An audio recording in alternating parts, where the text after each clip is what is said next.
Hello നമസ്കാരം. Tara's wonder കിച്ചണിലേക്ക് എല്ലാവർക്കും സ്വാഗതം. നമുക്ക് ഇന്ന് ഉച്ചയ്ക്ക് ലഞ്ചിന് രണ്ട് സിമ്പിൾ കറികളാണ്. അപ്പോൾ രസമാണ് ഞാൻ ആദ്യം ഉണ്ടാക്കണത്. അപ്പോൾ അതിനുവേണ്ടി കുറച്ച് വെളുത്തുള്ളി, കുറച്ച് കുരുമുളക്, ഒരു ടീസ്പൂൺ ജീരകം, ഒരു കഷ്ണം ഇഞ്ചി, ഇത്രയും കൂടി എടുത്തിട്ട് നമുക്ക് മിക്സിയിലിട്ടൊന്ന് ക്രഷ് ചെയ്തെടുക്കാം. അതിനുശേഷം അതിലേക്ക് തന്നെ ഞാൻ തക്കാളിയും കൂടി ഇട്ടിട്ട് ഒന്നിച്ചാണ് ക്രഷ് ചെയ്തെടുക്കുന്നത്. അപ്പോൾ നമുക്കിന്ന് നോൺ വെജൊന്നും ഇല്ലാത്ത ദിവസം ഇങ്ങനെ സിമ്പിളായിട്ടുള്ള രണ്ട് കറികളാണ് ഉണ്ടാക്കുന്നത്. അപ്പോൾ ഞാനിതിലേക്ക് കറിവേപ്പിലയാണ് കൂടുതലിടുന്നത്. കറിവേപ്പില രസം എന്നാണ് ഞാനിതിന് പേരിട്ടേക്കണത്. അപ്പോൾ കറിവേപ്പില കൂടുതലിടുകയാണെങ്കിലും അതിൻ്റെ ഒരു ടേസ്റ്റ് നന്നായിട്ട് മുന്നിട്ട് നിൽക്കും. അപ്പോൾ നമുക്ക് ചെറിയ മൺചട്ടിയിലാണ് ഞാൻ വയ്ക്കണത്. ആ മൺചട്ടിയിലൊക്കെ രസം വയ്ക്കുമ്പോഴായാലും നല്ല അടിപൊളി ടേസ്റ്റായിരിക്കും. അപ്പോൾ നമുക്കതിലേക്ക് വെളിച്ചെണ്ണ ഒഴിച്ച് കടുക് പൊട്ടി വരുമ്പോൾ ഉലുവയും കൂടി ചേർത്ത് കൊടുക്കാം. എന്നിട്ട് കറിവേപ്പില ഇട്ടിട്ട് ഒന്നത് വാടി വരുമ്പോൾ തന്നെ നമുക്ക് ഈ ക്രഷ് ചെയ്ത് വെച്ചിരിക്കുന്ന കുരുമുളകും വെളുത്തുള്ളി ഇഞ്ചി എല്ലാം കൂടി കൂട്ടിയുള്ള മിശ്രിതം ഇതിലൊക്കെ ചേർത്ത് കൊടുത്തിട്ടൊന്ന് വഴറ്റിയെടുക്കാം. അപ്പോൾ വേപ്പില ഒന്ന് വാടി വരുമ്പോൾ തന്നെ ഞാൻ അതിലേക്ക് കുറച്ച് മഞ്ഞൾപ്പൊടി ചേർക്കുന്നുണ്ട്.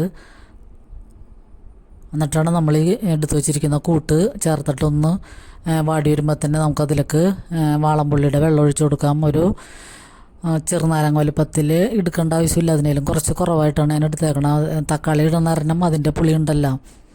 അപ്പോൾ അതുകൊണ്ട് പുളി കൂടിപ്പോകാതിരിക്കാൻ വേണ്ടി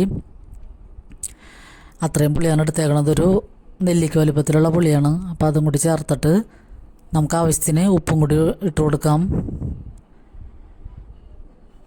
അപ്പോൾ ഇടയ്ക്ക് നമുക്ക് നോൺ വെജൊന്നും ഇല്ലാത്ത മീനൊന്നും ഇറച്ചിയൊന്നും ഇല്ലാത്ത ദിവസങ്ങളിൽ കൂട്ടാൻ പറ്റിയ നല്ല അടിപൊളി കറികളാണ്. അപ്പോൾ ഈ രസം എന്ന് പറഞ്ഞാൽ ഇടയ്ക്ക് നമുക്ക് ഉണ്ടാക്കി കഴിക്കണത് നല്ലതാണ്. കുരുമുളകും വെളുത്തുള്ളിയൊക്കെ ചേരണ കാരണം തന്നെ ഗ്യാസ് സംബന്ധമായ പ്രശ്നങ്ങൾക്ക് പിന്നെ കൊളസ്ട്രോൾ കുറയ്ക്കാനൊക്കെ ഇടയ്ക്ക് ഇങ്ങനെ രസം ഒക്കെ കൂട്ടണത് നല്ലതാണ്. അപ്പോൾ മഴക്കാലത്ത് പ്രത്യേകിച്ചും.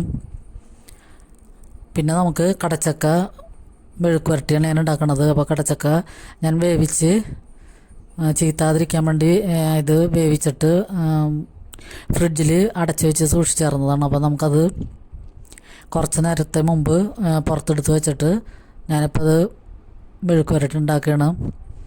അപ്പോൾ അതിനുവേണ്ടി വെളിച്ചെണ്ണ ഒഴിച്ച് കടുക് പൊട്ടി വരുമ്പോൾ നമുക്കതിലേക്ക് ചെറിയ ഉള്ളിയും വെളുത്തുള്ളിയാണ് ഞാൻ ചേർത്ത് കൊടുക്കുന്നത്.